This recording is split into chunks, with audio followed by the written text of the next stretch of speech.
water closet. So, isa sa mga basic na ginagawa sa structure, especially sa mga residential project natin, is yung ating mga toilet and bath. So, familiar ba kayo sa itsura ng pyesa na to? So, ito, nakikita yan sa likuran ng ating water closet.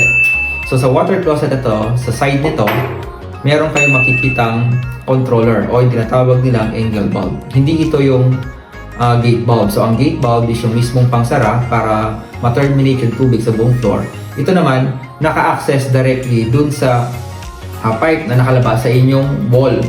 So, ito ilalagay sa inyong water line para magkaroon ng source. Merong double at saka single. So, karamihan sa ating water closet, ilalagay ng yung double. So, dito yung pagkocontrol ng tubig.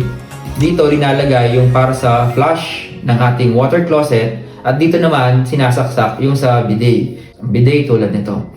So ngayon, may mga water closet na tayo na nauuso na from Japan style.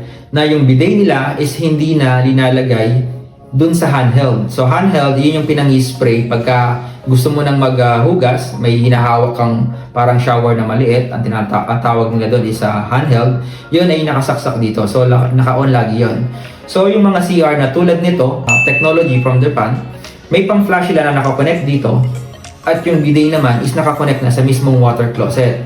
So yun yung pinipindot na sa gilid para hindi ka nakahawak ng inyong handheld.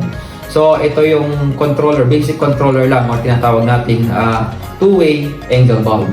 So kung gusto nyo magpalagay, kung may flash lang kayo at wala kayong bidet, pwede kayo magpapalit ng angle bulb para magkaroon kayo ng panghugas. Hindi na kayo gagamit ng tabo para sa panghugas ninyo. Pwede kayo magpalagay ng handheld, but dapat meron kayong two-way na angle bulb.